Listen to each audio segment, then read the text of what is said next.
For some time now, I've been exploring with you a different than mainstream science version of reality. And if I were to summarize it, I would say the following. Number one, the appearance and the experience of the physical world has its source in the non-physical. What appears as physical is experienced as physical, including our body, has its source in the non-physical. It is made of the non-physical. That's number one. And number two, the nature of this non-physical is of the nature of awareness and consciousness, period. So everything that appears physical and is experienced as physical is actually non-physical and is of the nature of awareness and consciousness, period. This is the theory of everything. The theory of everything. It explains everything possible. But now let's explore this a little deeper, and some of this might sound redundant, forgive me, but I build up on previous explorations with you, and some of that is repetitive, but also I try my best to actually advance our understanding. So if you ask experts, physicists, quantum physicists, or mathematicians, is the underlying nature of classical objects fundamentally quantum? So classical objects are what appear as material objects, including our body and everything else, these glasses and this ring. So if you ask experts, is the universe built upon quantum fields? The answer is yes. These fields aren't like the fields you might find in a meadow. They're pervasive and they exist at every point in space. You can think of these fields as potentials, the fundamental building blocks of reality. And particles that we experience as matter or forces are actually excitations or ripples within these fields. And of course, quantum objects, like the excitations of a quantum field, exist in superposition. They can be in multiple states simultaneously. It's only when we try to observe or measure them that they, quote unquote, collapse into one definite state. This uncertainty principle states that we cannot know both a particle's position and its momentum with absolute certainty and precision at the same time. And then there's wave-particle duality. Quantum objects don't neatly fall into categories of particle or wave. They exhibit both properties depending on how they're observed. Of course, who's the observer? I've said that before. The observer is not the body-mind. It's non-local awareness, because even the body-mind is an observation. Okay? So quantum objects don't neatly fall into the categories of wave and particle. They exhibit both properties depending on how they are observed. Now, large systems, classical objects like my computer or your body or these glasses or this ring or anything that you observe, large objects are referred to as classical objects, and they are made up of a vast number of quantum particles.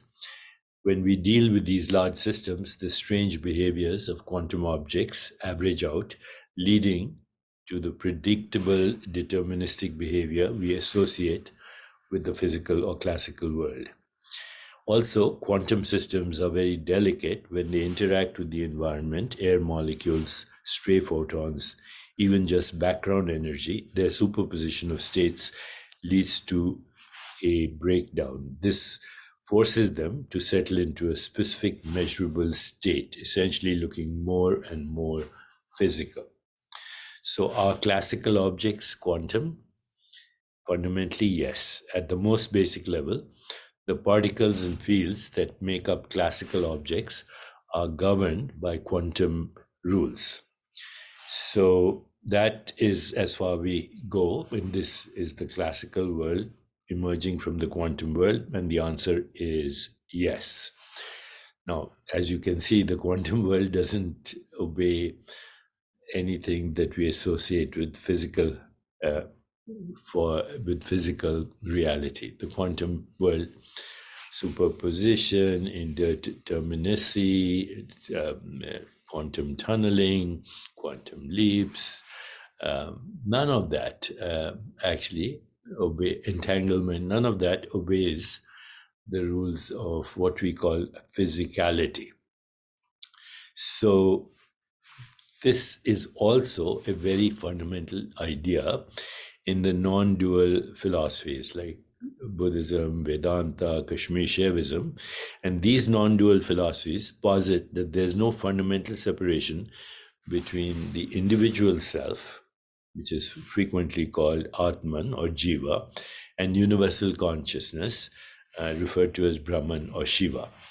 So you as a separate being is an illusion. The limited sense of self emerges from, but ultimately doesn't stand apart from the vast universal consciousness. And the essence of who you are and the essence of the universe itself is consciousness or pure awareness. This awareness is not an object of observation. It is the only subject of observation and the very ground of experience. It experiences the mind, the body, and the physical universe as a unified process. In Kashmir Shaivism, there is the dynamic nature of consciousness. The universe arises from the playful dance of Shiva or pure consciousness and Shakti, divine energy or power. And that arising is of the nature of spanda, the subtle vibration within consciousness that gives rise to the appearance of a separate world. And there is recognition of this through practices that focus on recognizing one's true nature as pure consciousness. Same thing in Vedanta. The universe, underlying reality of the universe, characterized as pure consciousness, bliss, existence, ananda, satchit ananda, is the true self, and it is ultimately identical to Brahman or universal consciousness. And the illusion of duality and separation that causes a misperception of individual selves and the world. So that is called Maya.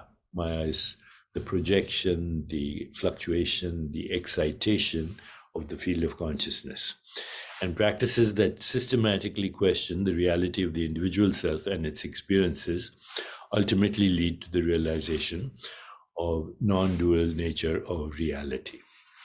So this then comes back to our conclusion that I started with, that you and the universe are awareness.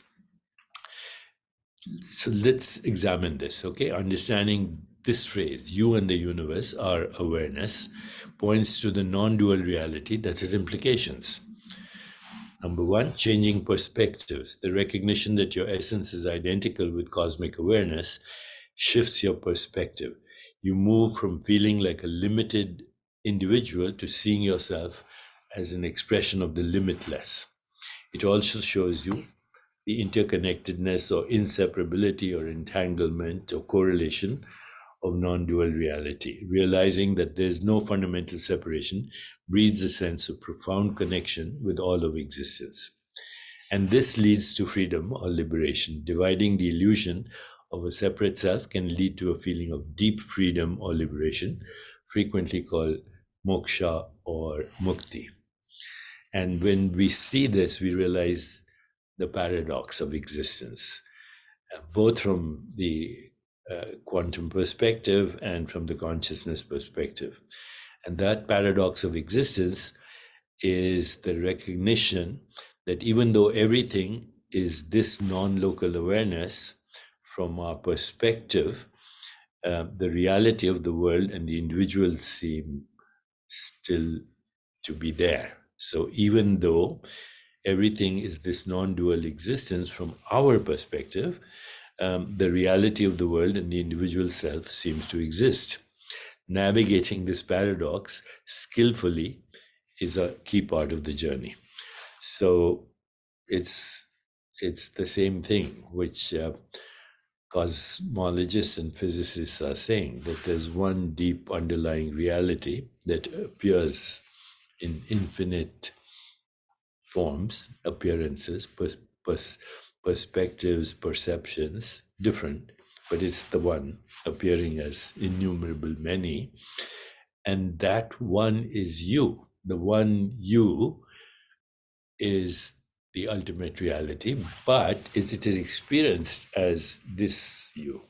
And this is the projection of the conscious agent, which is entangled with all conscious agents in the matrix of non-physical reality.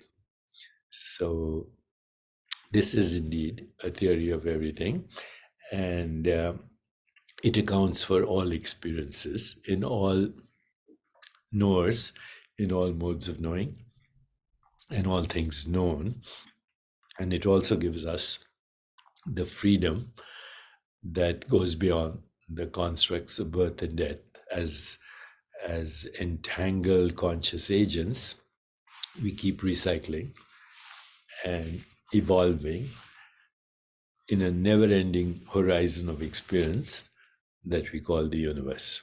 Aham Brahmasmi.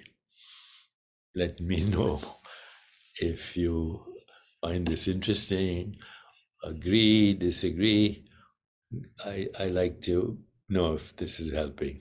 Okay, thank you and have a wonderful day.